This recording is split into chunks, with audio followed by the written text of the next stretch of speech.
ونستغفره ونؤمن به ونتوكل عليه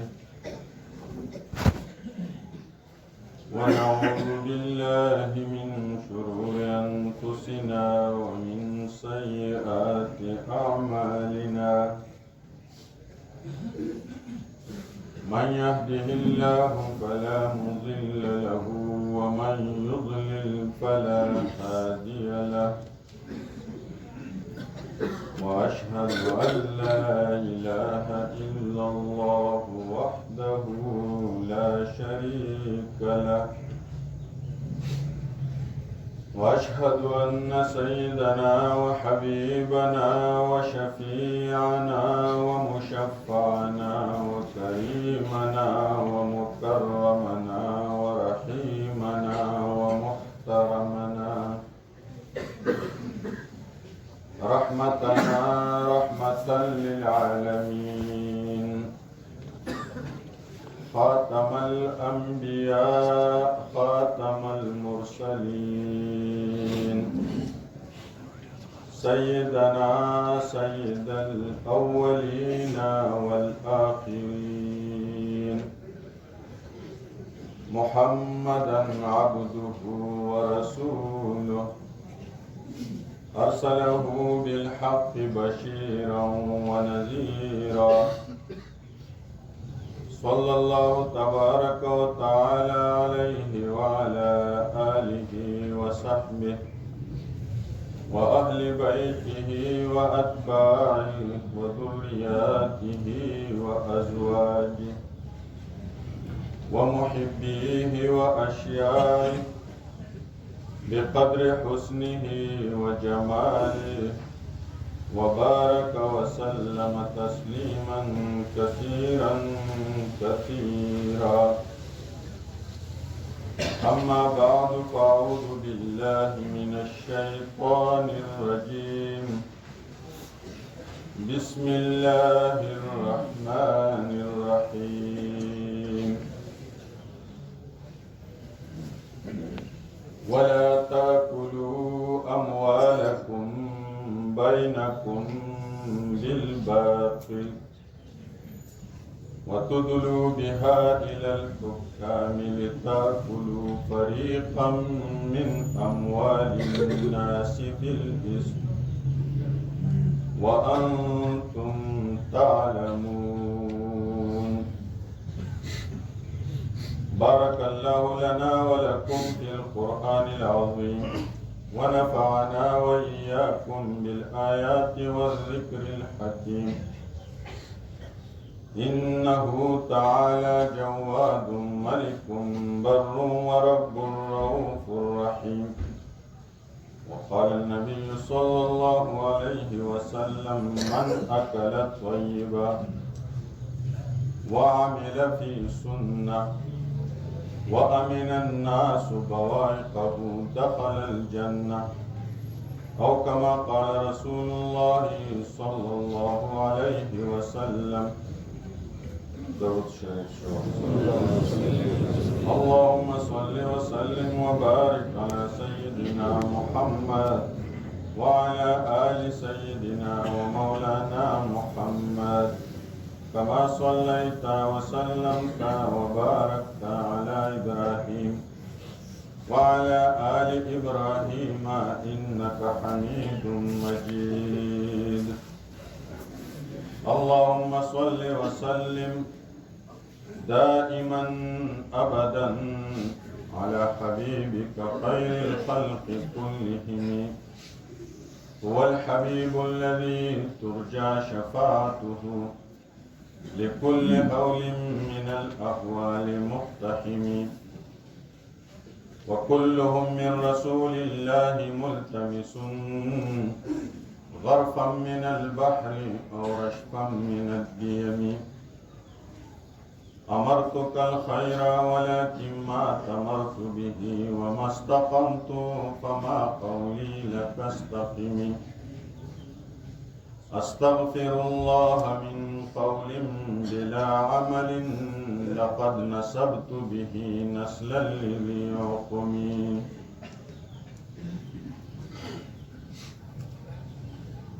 كم حسنت لذة للمرء قاتلة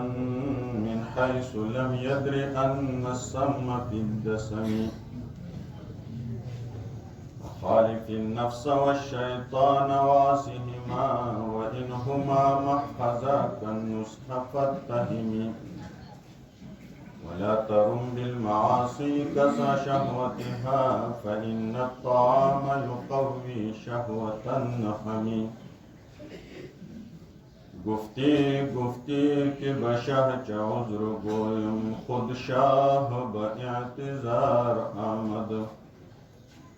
ها ای دل بستا سینه بکشایی کان گم شده در کنار آمد شاد باش عشق خوش سودای ما ای طبیبی جمله علت های ما ای تو افلاطون جالینوس ما ای دوای نقوت و ناموس ما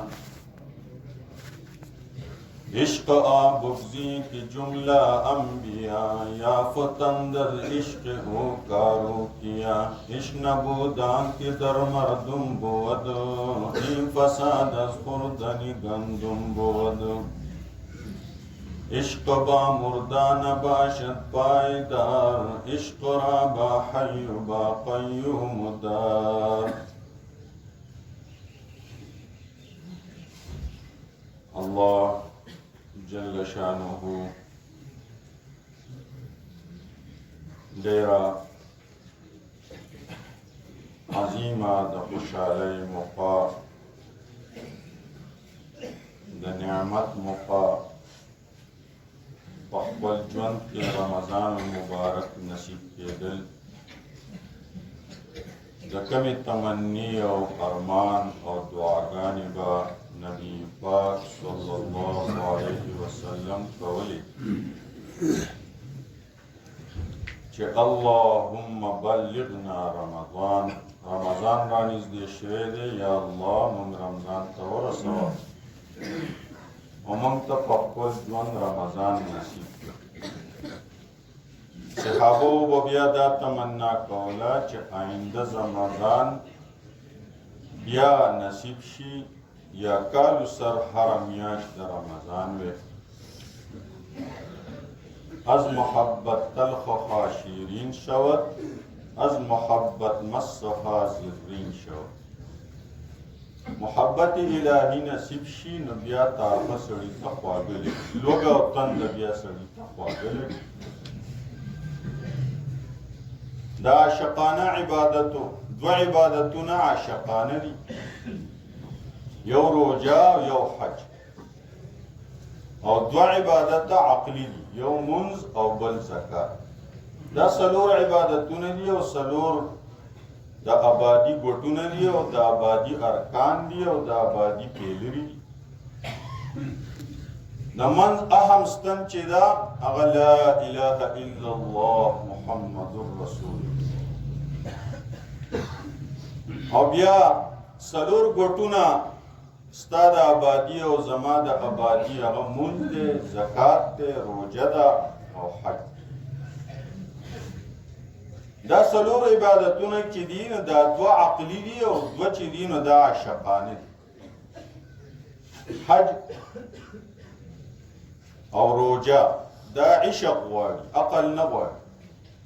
عقل خو پکې نخري کوي سله دا دومره پیسې لګیا زی بیت الله نه چاپېره ګرځي او ګنډلې جامې دي اغوستې نه دي او دا نورې جامې دي اچولې دي او په څادرو کې ګرځي او عرفات میدان خوشې میدان دی خوشې ګټې دي هلته هسې اوړې راوړې او بیا مینا ته راځې سسلي درته ولاړ دي هسې ګټې ولې عقل پکې کار نه کوي دا عشق غواړي دا محبت غواړي دا د الله د کور عاشقي غواړي د الله د کور او د زیارت عشق او محبت او تړپ غواړي عاشقانو ته آساني یو عاشق په خپو شل دی په لاسو شل دی او په تولان روان دی او څوک دې تپوس کوي چېرته ځې حج له ځه په دې طریقه به ته څنګه رسې نه ورته ویې ته څه خبرې زه د کوم ځای نه رالم فتاوا محمود حسن گنگوهی رحمه الله داغه یو کتاب دی فتاوا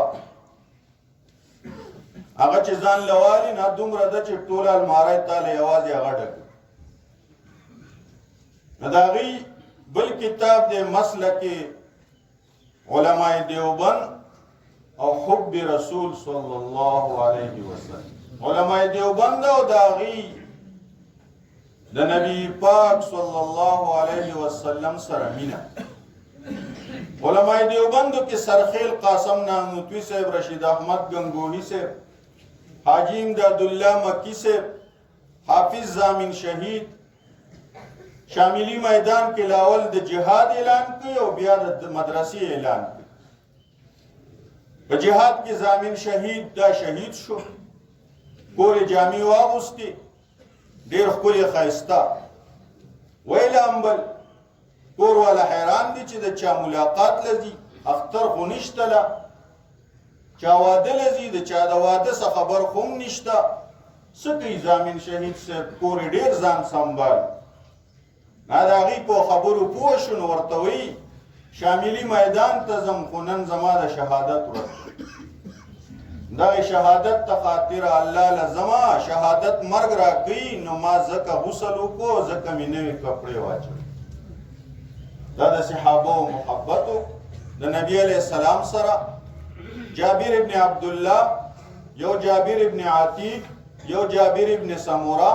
رضوان الله علیه اجمعین په دې کې جابر ابن عبدالله دا غ صحابي دی چې پلار راوغوښتو عبدالله راوغوښتو نو پلار زوی ته وایي جابره سبا خو د احد د غزا اعلان شوی دی او زما صرف لونه دي یو ته مې زوی نور مې اووه یا شپږ لونه دي نو د دې لونو به ګورې ډېر خیال ساتي او ما ته زیات نږدې په مخلوق کې د رسول الله صلی الله علیه وسلم نه وروسته بل څوک نشته ته مې یو بچی د اووه لونو زوی د اووه خویندو یو وروري نو تا ته د راز خبره کوم چې سبا د احد د غزا اعلان شوی دی نو زه به غزا لزمه د نبي پاک صلی الله علیه وسلم سره او ما ته دا اندازه ده زه به سبا شهید کېږم نو ته د دې خویندو دې ډېر خیال ساته جابر رضی الله تعالی عنه واده وکړو نو بوډۍ ښځې سره یې واده وکړو نو نبی علیہ الصلوۃ والسلام ورته جابره واده دې کړی دی او واده مې چې وکړو څوک دې غوښتي دي پلانی بوډۍ مې غوښتې دا ولې جاریه نه وه ښکلې ځوانه جینۍ نه وه تلاعبک وتلاعبها تا به د هغې سره دلګي کوله هغې به ستا سره دل ستا د عمر مناسب جینۍ نه وه پکار د الله رسوله پلار مې ستا سره لاړ وصیت یې راته کړی و هغه دنیا نه لاړ شهادت جامع وسکو وصیت یې راته دا کړی و چې د دې خویندو به دې خیال ساتي خویندې مې وړې دي مور یې نشته پلار یې تلی دی شهید شوی دی نو ما وی چې ځان له به بوډۍ ښځه وکړم دوی به پرې د مور مینه ماتي دغه هستی نو رشید احمد گنگوهی رحمه الله په دغه جهاد کې ژوندی پاتې شو قاسم نانوتوي صاحب په دغه جهاد کې ژوندی پاتې شو حاجی امداد الله مکی صاحب زنده پاتې شو په ورن د گرفتاری او د 500 اډرونه پې وخوات چې انګریز دغه اعلان وکړو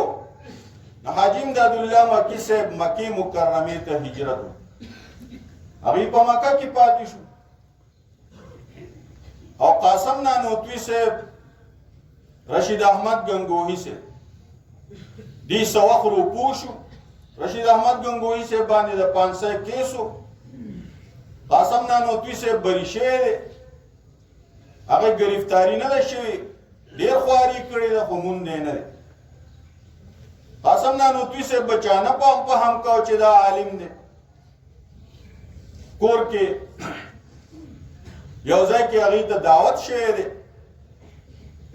بیان وشو منځ وشو د ډوډۍ میلمه کېږي به زما سره بل وي زما سره دی په کور کې جنگ دی قاسم نانوتوي صاحب غلی غوندې راوتی په دې جنگ کې ترې راوتی دی هغې اړو پوهېدلي نه دي چې څوک لاړ په لار یو بانډه کې جومات کې د ماښام مونځ کوي نو ماښام په مانځه کې تادی باندې ما امام څوک نه و جو مخکې شوی دی نو لومبي رکعت کې قل اعوذ برب الناس ویلی دی نو بیا خو څه نه و نو په دویم کې قل اعوذ برب الفلق بیا ووي سلام چې وکړه خلک ګورېده چې مونځ شو که ونه شو دا الټه قرآن وي قاسم نانوتوي صاحب څه وخت غوږ یخی خو دی نه قلارېده دا مونځ شو که ونه شو نانوتوي صاحب ورته وایي بھائی ہو گیا یہاں قرآن میں الٹا ہوا ہے وس وای چې ہو گیا پیژندای نه چې دا عالم دی هلته پسې هغه ګرځي چې قاسم نانوتوي صاحب څه شو نه جومات کې شور هلته راغله او حضرت خو دلته دي په ادب او احترام سره چې بولي نه خلق پوه شي چې دا خو څوک دي داسې ګمنامه هستی وي نو ورنډ والا پسې راغلی وي دلته قاسم نانوتوي خو نه و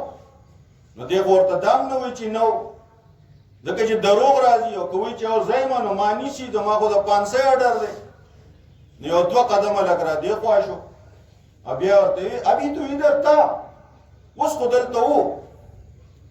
بیا وایي چې دلته به بل څوک و اوس به چېرته تللی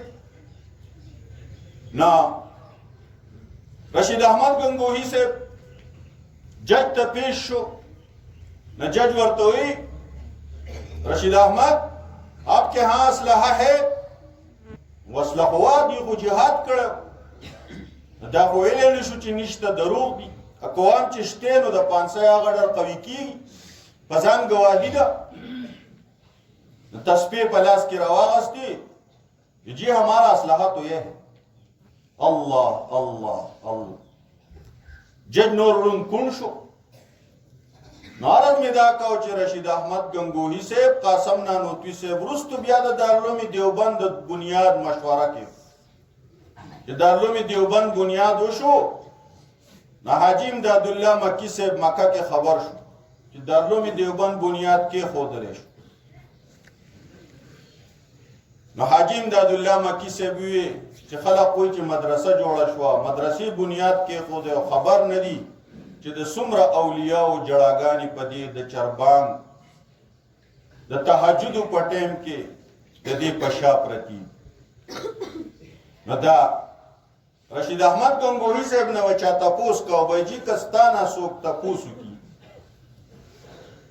چې ستا یو دعا قبليږي یو دعا دې قبليږي به تسکه او تا ته یقیني سوک وي ستا یو دعا قبلي نو ایزه به د خدای نه غواړم چې یا الله د رسول الله صلی الله علیه وسلم کم محبت کې صحابه کرامو ته نصیب کړو دا غي یو ذره ماته نصیب حب رسول نو مسلک علماء دیوبند او حب رسول صلی الله علیه هغه کې واقعا لیکي چې هغه شل ګډ چې دی هغه په تولان روان دی سکه حج لازم کم ځای نه راغلي څومره وخت نه را رواني او لا حج نه رسېدلی وي په دې طریقه مې 10 کاله وشو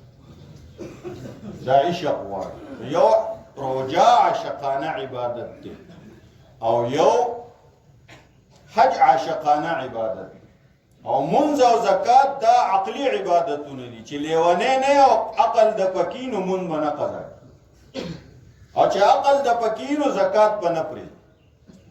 دا د عقل خبرې دي عقل منی چې بل سره همدردي وکړه ځان له خوندي کوه مار څه ځان له د بل برخه کوه همدردي کوه خواخوږي کوه عقل منی د رب عبادت کوه رب ته جړه او زاري کوه ستا عقل منی چې یو خوا بت پرست دی بت ته روان دی هغه سار د بت له نه قضا کوي او زه سار اوږده پروت یم د قیامت په ورځ به زه څومره رسوا یم ما خو بت پرست وی چې دا بیوقوفه دی ما خو به بت پرست وي چې دا کم عقل دی ته خدای نه دی پیژندلی بت ته سجدې کوي نو ته خو بېوقوفه نه وې ته خو عقل والی وې خو ته خو به سار اوده پروت وې او هغه به روانو بت له هغه به سار تله نه قضا کول سار مندر ته تله هندوان نه قضا کوي د چربانګ مخکې هغې خپې بلې خپې د کور نه روان دي او مونږ اوده پراته یو نو که سجدې وشمارلی شي او په مخ د ځمکه بت ته سجده ډېره شوې ده او په مخ د ځمکه الله جل شانه ته سجده کمه شوې ده څومره به رسوا څومره به ذلیله ولاړ نو اولنی حساب و کتاب به ما ستا سره د مانځه کي عزیزان روجې نه وروستو الدنیا یوم ولنا فیها صوم دنیا چې ده دا ټوله یوه ورځ حساب کا ستا څو کاله عمر دی دا ټوله یوه ورځ دې جوړه کا او په دې کې زما روژه او افطار به د قبر په وړاندې شپه کوم افطار به د میدان حشر په میدان کې کومه افطاري به راله الله په قبر کې راکوي نن روژه ونیسه دا ټول عمر ځان له یوه ورځ حساب دنیا نه مړه خواشه او روژه ونیسه د حرامو ولا تاکلوا اموالکم بینکم بالباطل د روجې د بیان نه وروستو الله وروستو آیتونو نه وروستو څه وایي چې روجې بیان خلاص شي آیتونه پوره شي نو پسې څه وایي ولا تاکلوا اموالکم بینکم بالباطل خپل مالونه په خپل مابین کې په ناحقه مه خورئ میراث ناحقه مه خورئ کم میراث چې خدای تعالی درکړی حقه خوره پردی برخه مه خوره ډاکو د زمانې مه جوړېږه په ډاکو باندې او په غلاګانو باندې په دې دا لږ ژوند یوه ورځ ژوند دی دی دا روژه داسې مه مات کوه دا مه خرابه دا په حرامو ماتي غلا مه کوه دوکه مه کوه ولا تاکلوا اموالکم بینکم بالباطل بیسیانې مه کوه دغه رنګې انډرپلی مه کوه دغه رنګې سودونه او لاکریانې مه کوه خپل رزق پاک که او دویم وتدلو بها الى الحکام دا طریقه مه کوه چې حاکمانو ته ځې او ناحقې ګواهی کې ناحقې فیصلې او کیسونه کې او بیا قاضي ستا په حق کې فیصله واوري دا ستا نه ده ته وایې ما کیس ګټلی دی دا کیس تا په دنیا کې ګټلی دی وانتم تعلمون تا ته پته چې دا شی زمانه دی لتاکلوا فریقا من اموال الناس د خلقو د مالونو نه یو حصه ځان له جدا کې بالاسم په ګناه سره دروغ ګواهانې ځان سره بیایي دروغ قسمونه کې شهادت الزور نه ځان ساته که سکول کې نوکري دا مه وایه چې پیرډ خالي دی خپله ډیوټي پوره کوه وزه را وزه ما جمع مانځلی تی نشي وتی هلته مونځ کوه ټلی پوره اخله که مدرسه کې مدرس ټلی پوره اخله ولا تاکلوا اموالکم بینکم بالباطل ناحقه طریقې سره مال مخوره د عمر بر یو روژه درته الله پاک کړي الدنیا یوم ولها فیها صوم دا دنیا ټوله یوه ورځ ده او په دې کې زموږ روژه ده او افطار به د قبر په وړاندې شپه الله پاک به په قبر کې افطاري راکوي الله به میدان حشر کې موږ له افطاري راکوي خو د حرامو نه ځان وساته من اکل طیبا وعمل في سنة وأمن الناس بوائقه دخل الجنة حدیث پاک کې ډېر لوی دریاب په یو وړه کوزه کې را بند کړی ټول دین او اسلام څلور خبرې را جمع کړي دوه خبرې د الله په هر بنده حق دی او دوه خبرې د هر بنده په بل بنده حق دی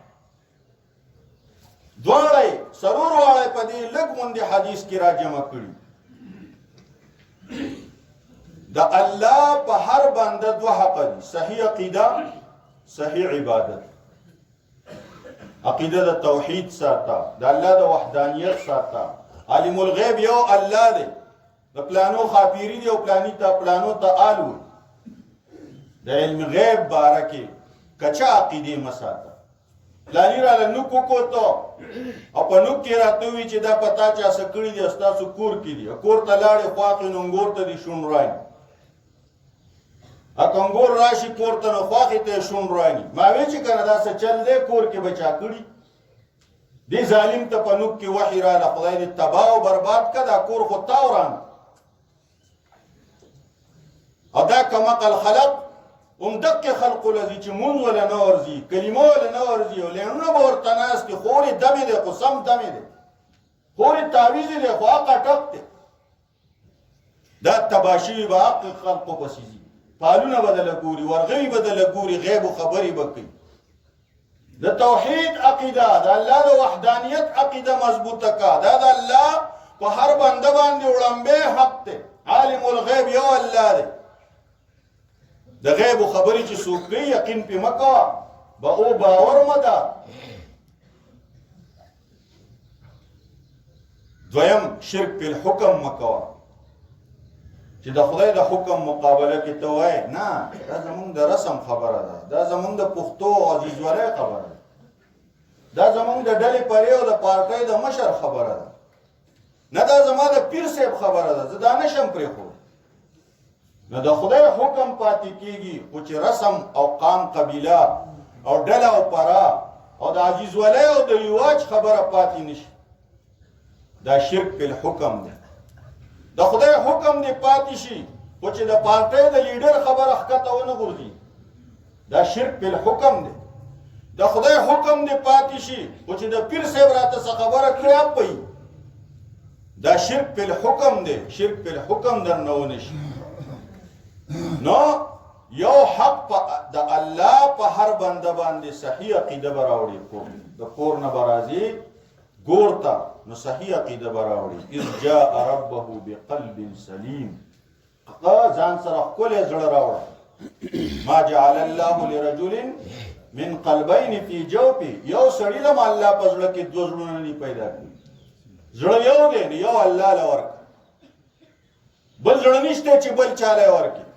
عشق یو د الله سره کوه محبت یو د الله سره کوه حکم یو د الله منه عالم الغیب یو الله منه رب یو الله منه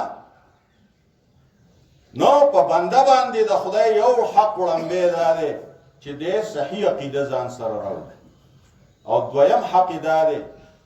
چې صحیح عبادت وکړي عبادت کوه او صحیح کوه زده کوه ښکلی صحیح عبادت کوه او دو حق د هر بنده په بنده باندې دي یو معاملات پاک کا پردي حقونه ځان سره مه پرېږده پردی کاتی ځان ته مه پرېږده پردی قرضې خورې او ښه بېغمه یې په مودو د باندې قرضه پوري په مودو د باندې د دکاندار کاته پوري او که غریب چېرته وینا وکړي نو زمونږ خاني او زمونږ ملکي او پښتونولي خو کسبګر دپاره پرته ده خان به چېرته خان ته ونه وایي چې درشم د پسې دا ما ته داسې سوال جواب وکړو پښتون به پښتون ته ونه وایي چې درشم د پسې غریب فقیر سړي باندې مونږ خپله خاني چمکاو نو معاملات پاک کا د هر بنده په بل بنده باندې حق دی او دویم اخلاق کی ښکلي کا ښکلي اخلاقو کې خبره کوه پوچه خوله مه خوځوه د اخلاقو تپوس به درنه کېږي دا د هر بنده په تا حق دی د کافر هم په تا حق دی اخلاقو کې به خبره کافر ته چې خبره کوي هم په اخلاقو کې دن د ښځې هم په تا حق دی ښځې ته چې خبره کوي هم په اخلاقو کې دن ستا داسې داسې ستا د پلار داسې دی ستا پلار داسې دی نو اغیړلې پوچ خبرې سپکې خبرې دا بد اخلاقي دا د هر بنده په بل بنده باندې حق پاتې کېږي نو من اکل طیبا چا چې خوراک پاکیزه کو معاملات پاک کړو وعمل فی سنه او عمل د رسول الله صلی الله علیه وسلم په سنتو کې رنگ کو صبغت الله دا الله رنگ پې چړاو شو په هر معامله کې سنت محمدی خپل محمدیت او یهودیت نو نصرانیت نو نن زما او تا پرنسپل ما او تا ته وایي بچي له به دې پتلون جوړ کړي، بچي ته به دې ټای واچوې، لکۍ به ورته مړی ته واچوې، بچي ته به دې کوټ غوندې واچوې، بچي نه به محمدیت لري کې نو سکول ته به یې راولې او دومره پیسې به م ورسره راوړې. ښه جي پرنسپل چېرته راغلی ما تا ته یې دلته اټۍ کولاو کړې ده او موږ دغه اټیوال ته هم ټینګي نه یو چې موږ د خپلو بچو محمدیت بحال وساتو. دا زما ستا په پیسو چلیږي، دی به کرښې له راشي خو ته ورته سترګې راوباسه. دا بینکونه زما ستا په پیسو چلیږي، دی به کرښې له راشي سودونه به پرېږدي خو ته دې خپل مال راوباسه. دا کومره بینکونه چې په ترقۍ دي او خوشحاله دي او خان دي دا پټوانې لګولې دا غاښونه یې راښکاره کړي، دا زما ستا په پیسو. دې کې د هندوانو کاتې نه دي، دې کې د یهودو کاتې نه دي، دې کې د مسلمانانو کاتې دي او سود کاتې کولاو کړي. فأذنوا بحرب من الله، دا الله جنگ ته بیا تیار شه، دا الله سپیړې ته بیا تیار شه. نو من اکل طیبا، چا خوراک پاکیزه کو، وعمل فی سنه، محمدیت پکې راغی نو کلک موحد بی، محمدیت پکې راغی نو ښکلی عابد بی. نو دا الله دو حقه به پوره شي. او بل وامن الناس بوائقه، خلق وی مونږ ته د ده نه چېرته څه تکلیف نشته، مونږ د سره ګاونډ تېر کړی، مونږ ته د ده نه څه تکلیف نشته.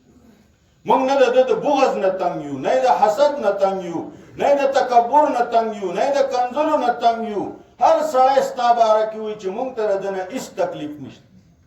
داسې اخلاق. المسلم من سلم المسلمون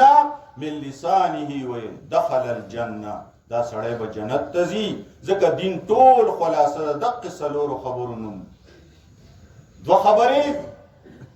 د الله او دوه خبرې د هر بنده په بل بنده.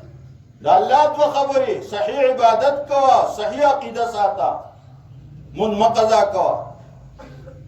او د بنده دوه خبرې، معاملات دې پاک کا، او دویم اخلاق دې ښکلي کا. محترمو ستاسو ټیم شوی دی. دخل الجنه، دا بنده به جنت ته ځي. الله دې مونږ او تاسو جنت ته بوځي. الله دې مونږ تاسو د دوزخ نه بچ کړي. روژه هم دغې له راغلې وه چې تاسو جنتیان شئ. الله رسول وی په دې روژه کې زیات دعا دا وکړئ چې خدای مونږ دوزخ نه بچ کا او مونږ جنت ته بوځه. لعلکم تتقون. قرآن کې زیات د تقوا حکم دی، نو د تقوا زده کولو دپاره الله روژه راکړې،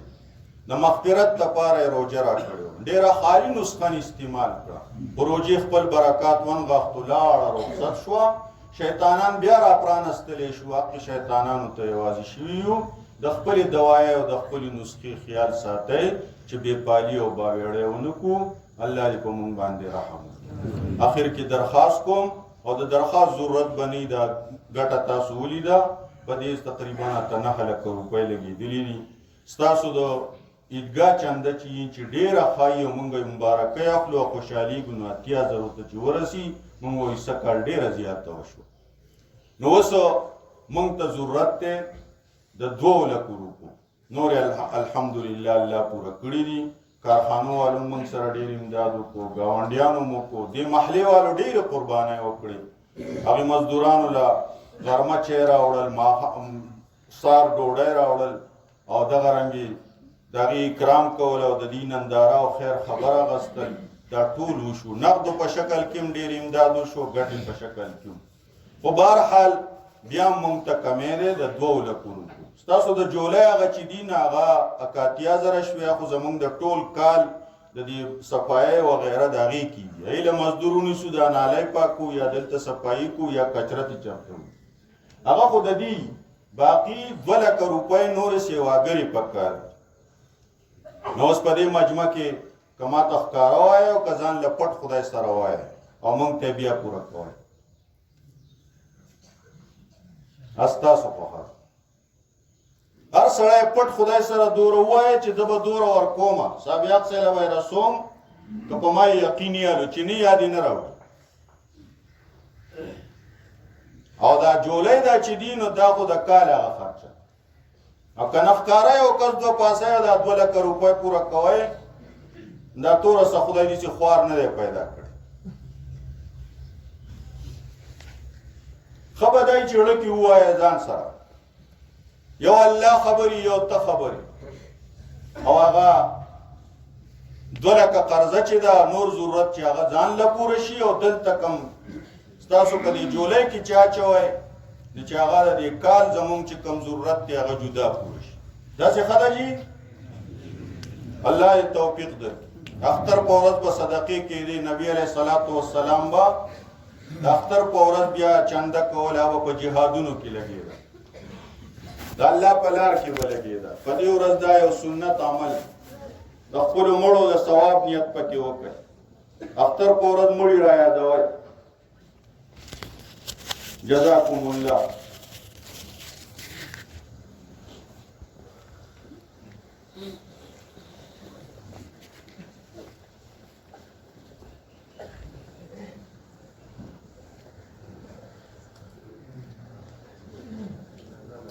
درود شریف وای اللهم صل وسلم وبارك على سيدنا محمد وعلى ال سيدنا محمد كما صليت وسلمت وباركت على ابراهيم وعلى ال ابراهيم انك حميد مجيد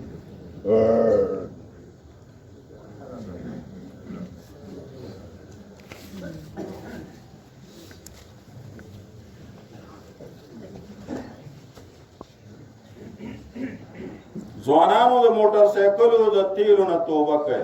ستاسو ځواني په موټر سایکلو لاړه دوړه شوه مور پلار د پسې جاړي او ستاسو سره به په قبر کې سالي چې موټر سایکل چل او بې اصولي کوئ او ډېر زیاتې کوئ او ځان وژنئ تاسو وایئ چې موږ به شهیدان شو دا شهیدان نه دي دې سره به ګورئ ډېره سخته معامله کوي دا د ځان وژونکي موټر سایکل بې احتیاطۍ نه توبه کوي هغه تیلو نه توبه کوي هغه دې جولای ته ور واچوئ خپل داسې ژوند جوړ کړئ چې الله پې رضا کېږي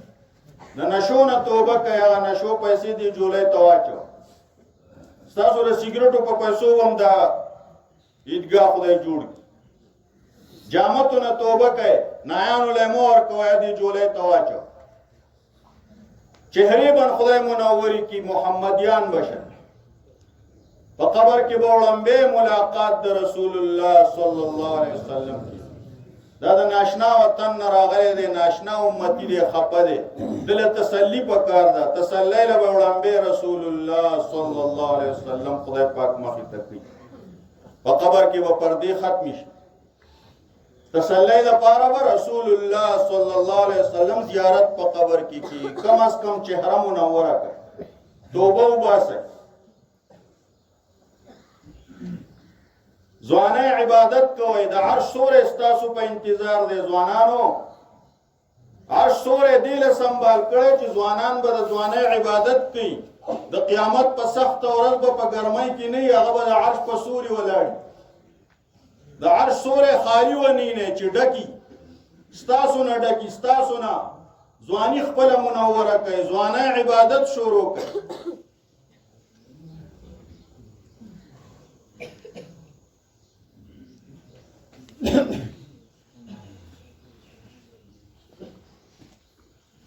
جزاکم الله اخلاص سره محبت سره چند خلاصيږي تقریبا اخر ته ملګری رسید مانزه طریقه در تخیم بیا ودری 2 رکعات واجب منځ ادا کوم د دې واړه اختر خاص خدای نه دا په جبه ویل ضروری نه دي پړه کې صرف راولا 2 رکعات واجب منځ د دې واړه اختر په دې حاضر امام خاص الله لرا ادا کو او بیا سبحان ویل شي الله اکبر به امام داین ورستو به بیا 3 تکبیر وی په 3 وړو تکبیرو کې به غوګونو تلاس او بیا کتس وړاندول دریم نورستو به بیا امام قرات شروع کی لاس په نامه ودرېږي عام مونږ رکوع له بلاړ شي سجدې له بلاړ شي هغه عام مونږ دویم رکعت کې بیا قعام مونږ قرات په شروع شي او رکوع له چیزینو بیا به رکوع له نظر د رکوع نه مخکې به 3 تکبیره په ولاړه وشي الله اکبر الله اکبر وګونو تلاس او بیا لاس ځوړندو سلورم تکبیر به بیا د رکوع د پاره کیږي بیا به رکوع او اخیره د مانځنه وروستو د سلامونو شوق مکوئ دا یو نقشه مه جوړوئ چې ګینې د مانځنه وروستو دا سلام هم سنت دی چې بار خلق دا ګوري چې د دې سنت طریقه دقه دا ستاسو یو رواج دی پتلو تلو کې ځان سره کوئ خو د مانځنه وروستو یا یو بل ته ګیله کول مونږ د اختر سلام نه دی کړی د دې دغه مه کوئ نو چې په مونږ کې غیر طریقې دا چاچیټ راولېږو چې دغه 2 لک روپۍ به زه انشاءالله درکم الله دې وله ډېرې بدلې ورکړي یو کس پکې پیدا شو و یو الله یې پیژني بس او تاسو ورته دړنه دعا کوئ